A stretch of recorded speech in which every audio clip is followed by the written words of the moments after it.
जय राधा माधव, जय राधा माधव, जय कुंज बिहारी, जय कुंज बिहारी, जय गोपी जन वल्लभ, जय गोपी जन वल्लभ, जय गिरधर हरि, जय गिरधर हरि, यशोदानंदन, यशोदानंदन, यशोदानंदन, ब्रज जन रंजन, ब्रज जन रंजन, जमुना तीर वनचारी, जमुना तीर वनचारी, मुरली मनोहर करुणा सागर, मुरली मनोहर करुणा सागर, जय गोवर्धन हरि, जय गोवर्धन हरि, हरे कृष्ण हरे कृष्ण, हरे कृष्ण। हरे कृष्ण। নমস্কার, জার্নি উইথ ছোটন চ্যানেলের পক্ষ থেকে আমি ছোটন আপনাদের সবাইকে স্বাগত জানিয়ে আবার একটা নতুন ভিডিও শুরু করছি। আজকে শুভ রাখি পূর্ণিমা এবং ঝুলন যাত্রা উৎসব পালিত হচ্ছে এই সপ্তাহটা। তাই আমি আজকে ভাবলাম আপনাদের প্রাচীন একটি সুন্দর রাধাকৃষ্ণের মন্দির দর্শন করিয়ে আনি। আমি এখন শিয়ালদা স্টেশনের সামনে দাঁড়িয়ে আছি। আজকে আমি আপনাদের খিদুরপুরে নিয়ে গিয়ে 119 বছরের প্রাচীন একটি রাধাকৃষ্ণের অপূর্ব মন্দির দর্শন করাবো। আমি এখন 227 ধরে শিয়ালদা স্টেশন থেকে খিদুরপুর যাব। খিদুরপুর থেকে আমি কিভাবে এই মন্দিরে যাব সেটা আমার এই জার্নির মাধ্যমে আপনাদের আমি দেখানোর চেষ্টা করব। চলুন তাহলে আমার জার্নি শুরু করা যাক শিয়ালদা স্টেশন থেকে। শিয়ালদা স্টেশন থেকে বেরিয়ে ব্রিজের পাশ দিয়ে সোজা রাস্তা দিয়ে নেবে চলে এসে একদম মেন রাস্তায় পড়লাম। বাম দিকে দেখুন এনআরএস হসপিটাল, এই হচ্ছে এনআরএস হসপিটাল। আর এই সোজা রাস্তা দিয়ে আমি এলাম, আর এই দেখুন বাস সামনে দিয়ে যাচ্ছে। এখানে ব্যারিকেড দেওয়া আছে, আর একটু এগিয়ে গিয়ে তারপর বাসের জন্য আমাদের দাঁড়াতে হবে। 227 আসছে। 227 আপনারা চাইলে কিন্তু রবীন্দ্র সদন থেকেও ধরতে পারেন। যদি মেট্রো করে যান তাহলে রবীন্দ্র সদনে নামবেন, ওখান থেকে একটু বেরিয়েই 227 আপনারা ওখান থেকে যে ময়দান পুলিশ স্টেশন আছে এক্সাইড মোড় ময়দান পুলিশ স্টেশন থেকে আপনারা ধরতে পারেন। এই দেখুন 227 সামনে আসছে। 227-এ করে আমি এবার খিদুরপুর ব্রিজ অবধি যাব।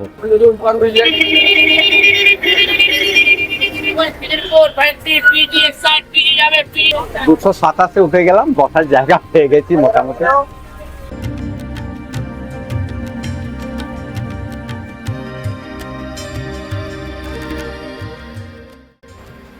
এই যে সামনে ব্রিজটা দেখছেন, এই ব্রিজের একদম শেষে নামবেন। এখানেই সব বাস থামে। এই দিকে সোজা চলে গেলে আপনার ফ্যান্সি মার্কেট করছে বিএনআর এর দিকে। আর এই ব্রিজের তলা দিয়ে সাইড দিয়ে যে রাস্তাটা ঢুকে গেছে, এই রাস্তা দিয়ে আপনারা একটু এগোলেই বাঁ দিকে একটা জায়গা আছে, আমি দেখিয়ে দিচ্ছি। এই ব্রিজের তলা দিয়ে আমি আস্তে আস্তে হেঁটে হেঁটে এলাম। হেঁটে হেঁটে এসেই দেখবেন যে একটা রাস্তা পড়ছে। এই রাস্তার ঠিক উল্টো দিকে ওই ফুটপাথে যাওয়ার রাস্তা আছে। এখানে এলেই দেখবেন চতুর্ভুজ মিষ্টান্ন ভাণ্ডার সামনে পড়বে। আমি আগে আপনাদের আখড়া কালী মন্দিরের যে ভিডিও দেখেছি, সেই ভিডিওতে আমি কিন্তু এই পথ দিয়ে গিয়েছিলাম। এই সেম পথ দিয়ে আমাদের আজকের এই রাধাকৃষ্ণজির মন্দিরে যেতে হবে। আপনারা ভালো করে ল্যান্ডমার্কটা দেখে নিন। এটা হচ্ছে চতুর্ভুজ মিষ্টান্ন ভাণ্ডারের পাশ দিয়ে যে গলিটা ঢুকে গেছে, গলিটা ঢোকার সামনেই দেখবেন যে একটা হর পার্বতীর মন্দির আছে। সেই মন্দিরের সিনটাও আমি আপনাদের দেখিয়েছিলাম। তবুও চলুন, যেহেতু যারা আগের ভিডিও দেখেননি আখড়া কালী মন্দিরের, তারা এই মন্দিরটা দেখে নিন। এটা হর পার্বতীর মন্দির।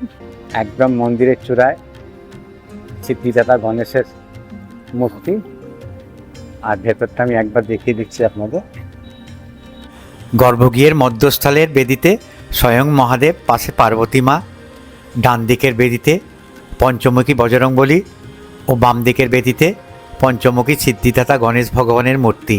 দেবাদিদেব মহাদেবের বেদির সামনে মেঝ থেকে ভেতরে চৌকো শ্বেতপাথরের গর্তে ভগবান শিব শিবলিঙ্গ রূপে বিরাজ করছেন। নামলাম, নেমে রাস্তা ক্রস করলাম। রাস্তা ক্রস করে চতুর্ভুজ মিষ্টানের পাশ দিয়ে যে রাস্তাটা ঢুকে গেছে, এই রাস্তা দিয়ে সোজা হাঁটতে হচ্ছে। সামনে পড়ছে Michael Dutta street, Indian bank Michael Dutta street থেকে আপনাদের ঢুকে যেতে হবে এইদিকে। তার মানে আপনারা সোজা এলেন, সোজা এসে একটুখানি হাঁটার পরেই ডান দিকে যে রাস্তাটা ঢুকে যাচ্ছে Indian bank Michael Dutta street, ওর পাশ দিয়ে যে রাস্তাটা ঢুকে গেছে এই রাস্তা দিয়ে আমাদের যেতে হয়। আমি যতটা সম্ভব চেষ্টা করছি ডিটেলসে রাস্তার বর্ণনাটা দিয়ে দিতে, যাতে আপনারা এই মন্দিরে যদি কোনো দিন আসেন তাহলে আপনাদের যাতে কোনো অসুবিধা না হয়। অনেকে হয়তো ভাবেন যে ভিডিওটা বড় করার জন্য আমি করছি, কিন্তু সেটা নয়। আমার মূল উদ্দেশ্য হচ্ছে আপনারা রাস্তাটা ঠিকভাবে যেন চিনে যেতে পারেন, কাউকে যেন জিজ্ঞেস করতে না হয়। এই কবিতীর্থ পার্ক ঠিকঠাক উল্টো দিকেই হচ্ছে রাধাকৃষ্ণজির মন্দিরটা। কবিতীর্থ পার্কের ঠিক উল্টো দিকেই হচ্ছে এই মন্দির। সামনে থেকে আপনাদের মন্দিরের ছবিটা দেখিয়ে দিই। কলকাতার ব্যস্ত জীবনের মাঝেও এমন কিছু জায়গা রয়েছে যেখানে পা রাখলেই মনটা যেন কিছুক্ষণের জন্য থমকে যায়। সেই রকম স্থানে আজ আমরা চলে এসেছি। আমরা এখন খিদুরপুরের অতি প্রাচীন শ্রী শ্রী রাধাকৃষ্ণ দেবালয়ের সম্মুখে দাঁড়িয়ে আছি। চলুন, 120 বছরের প্রাচীন এই শ্রী শ্রী রাধাকৃষ্ণজির মন্দির আমরা এবার প্রবেশ করব। প্রবেশদ্বারের চারিপাশ শ্বেতপাথর দিয়ে বাঁধানো ও দ্বারের ওপরে লেখা মন্দিরের নাম ও প্রতিষ্ঠাতার নাম। প্রবেশদ্বারের দুই পাশে শ্রী গৌরনীতায়ের নৃত্যচিত্র ফুটিয়ে তোলা হয়েছে।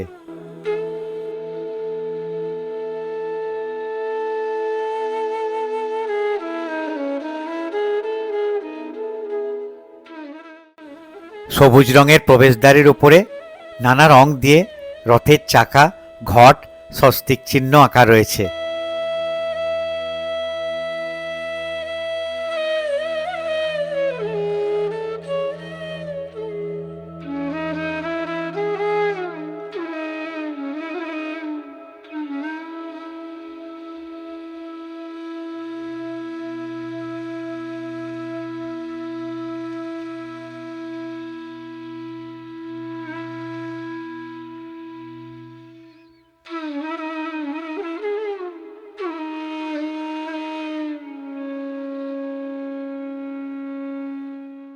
এই দেবালয়ে প্রবেশ করার সঙ্গে সঙ্গেই চোখে পড়ে এখানকার ধর্মীয় পরিবেশ, ভক্তিময় আবহাওয়া।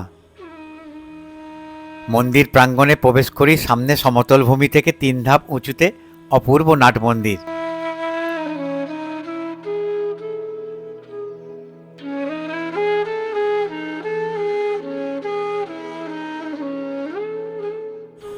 প্রবেশ করেই বাম দিকের দেওয়ালের পাথরে ফুটিয়ে তোলা হয়েছে কুরুক্ষেত্র যুদ্ধের শ্রীকৃষ্ণ ভগবদ্গীতার 30 নম্বর শ্লোক থেকে বলেছেন, হে অর্জুন, আধ্যাত্ম চেতনা সম্পন্ন হয়ে তোমার সমস্ত কর্ম আমাকে সমর্পণ করো এবং মমতাশূন্য, নিষ্কাম ও শোকশূন্য হয়ে তুমি যুদ্ধ করো। 8টি স্তম্ভের ওপর দাঁড়িয়ে আছে এই অপূর্ব নাট মন্দিরটি। প্রতিটি স্তম্ভ কারুকার্য ভরা রঙিন পাথর দিয়ে মোড়া।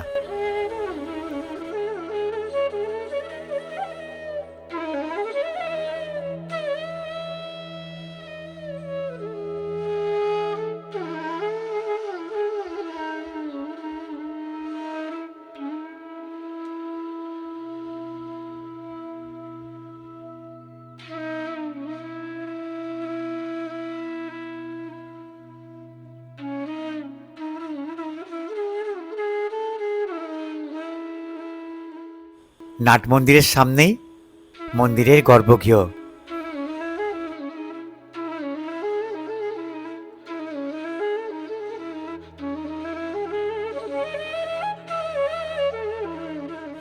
নাট মন্দিরের দেওয়ালে ভগবান কৃষ্ণের লীলা খেলার চিত্র পাথরের দেওয়ালে বসানো আছে।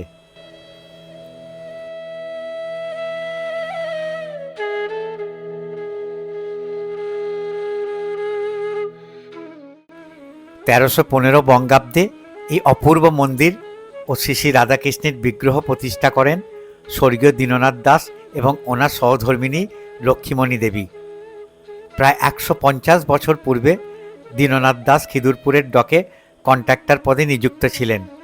তিনি এই কর্মে প্রচুর অর্থ উপার্জন করেছিলেন এবং ওনার স্ত্রীর অনুরোধে নির্মাণ করেন এই অপূর্ব মন্দিরটি।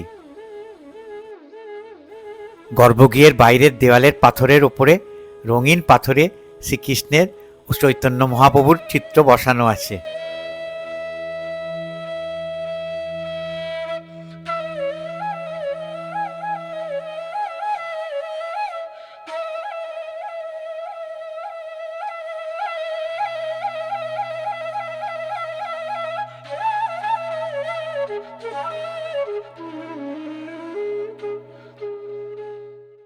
এই সপ্তাহে ঝুলনযাত্রা উৎসব চলছে, তাই গর্ভগৃহের বাইরে সুসজ্জিত কাঠের দোলনা লাগানো হয়েছে।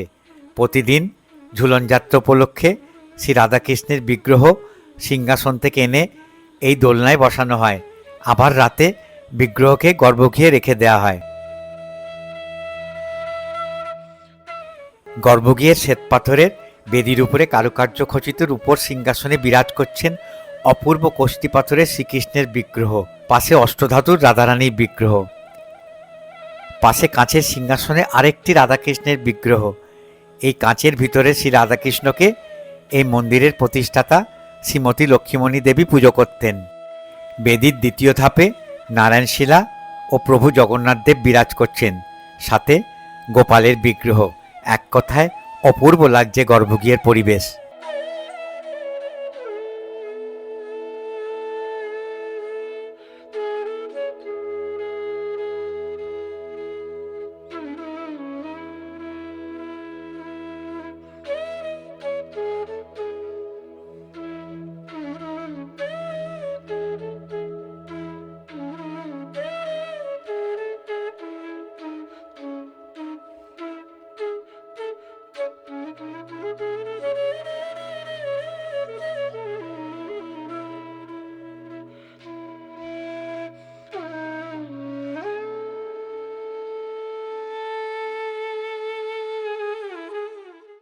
গর্ভগৃহের এক পাশের দেওয়ালে একটি বড় আয়না। শ্রী রাধাকৃষ্ণের বিগ্রহকে যখন বেদি থেকে নামিয়ে শৃঙ্গার করা হয়, তখন এই আয়নার মাধ্যমে দেখা হয় ভগবানের ঠিকভাবে শৃঙ্গার হয়েছে কিনা।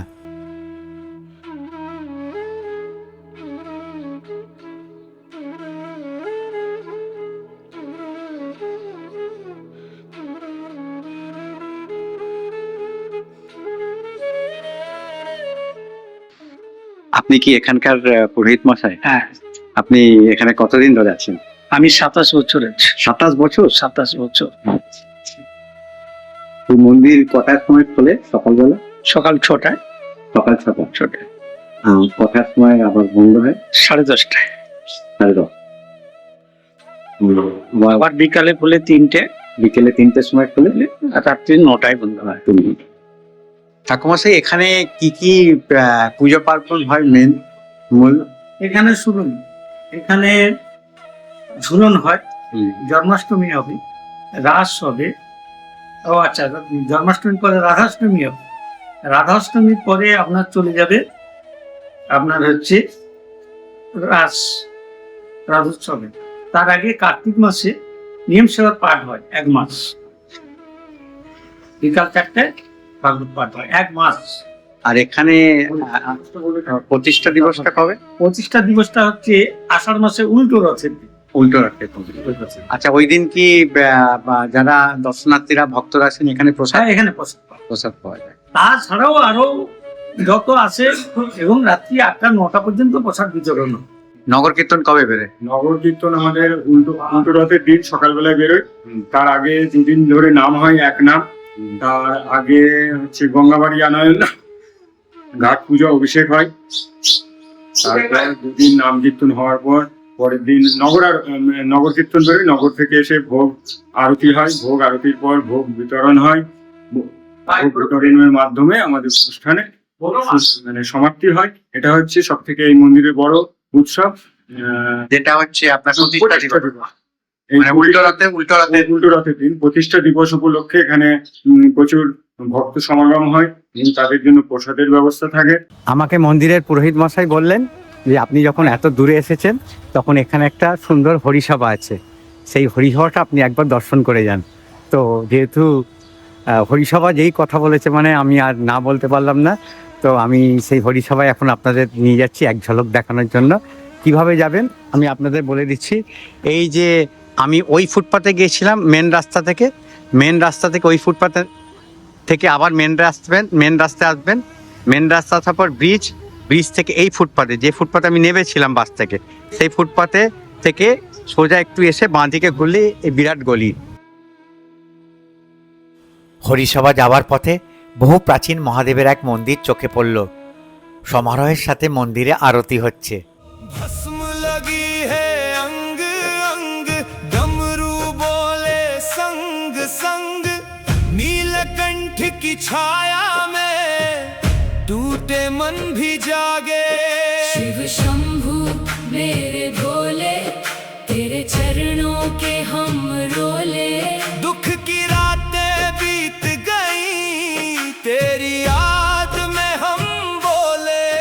ऊंची चोटियों से उतरा तू, नीचे धड़कन तक आया तू। थाम ले अब इस नाव को, संकट में मुस्काया तू। हर हर महादेव, हर हर महादेव। तेरा नाम ही साहस है, तेरा नाम ही देव। हर हर महादेव। চারিধারে যেখানেই যাচ্ছি মানুষের মধ্যে সনাতন ধর্মের প্রতি আবেগ ও শ্রদ্ধা দেখে মন খুশিতে ভরে যাচ্ছে। আমরা এবার চলে এসেছি 130 বছরের প্রাচীন হরিসভার সামনে। হরিসভার নামের মধ্যে রয়েছে ভক্তির একটি বিশেষ তাৎপর্য। ভগবানের নামগান, ভজন, কীর্তন এবং ধর্মীয় আলোচনা, এই ধরনের আধ্যাত্মিক কর্মকাণ্ডের মধ্যে দিয়ে হরিসভাগুলো দীর্ঘদিন ধরে মানুষের মনে ভক্তি ও শান্তির অনুভূতি জাগিয়ে তুলেছে।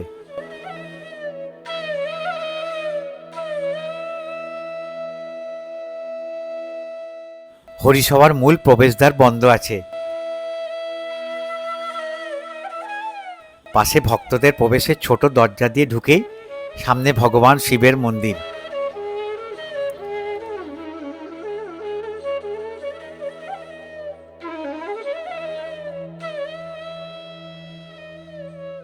কোষ্ঠী পাথরের শিবলিঙ্গ রূপে ভগবান শিব এখানে পূজিত।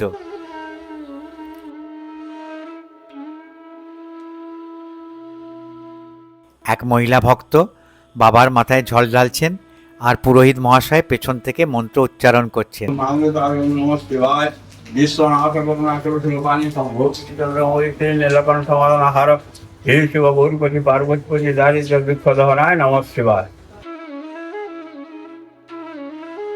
হরিসভার মধ্যে প্রবেশ করে বিশাল নাট মন্দির। নাট মন্দিরের মেঝ পাথর দিয়ে মোড়া। চারিধার দেখলে বোঝা যায় এই প্রাচীন হরিসভা অনেক দিন সংস্কার হয়নি, তবে একরকম আধ্যাত্মিকতার ছোঁয়া লেগে রয়েছে।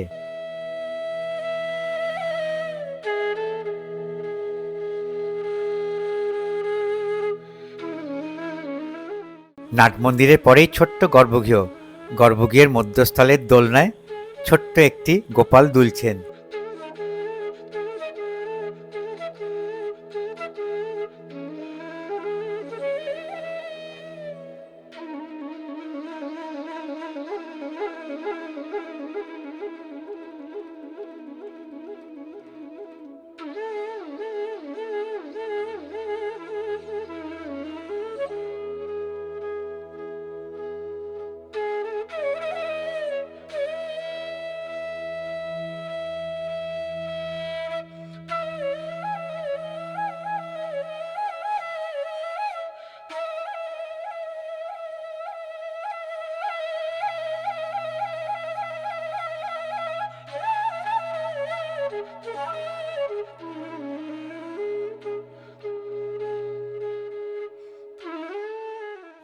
দোলনার পেছনে কাঠের সিংহাসনে অপরূপ রাধাকৃষ্ণের যুগল মূর্তি।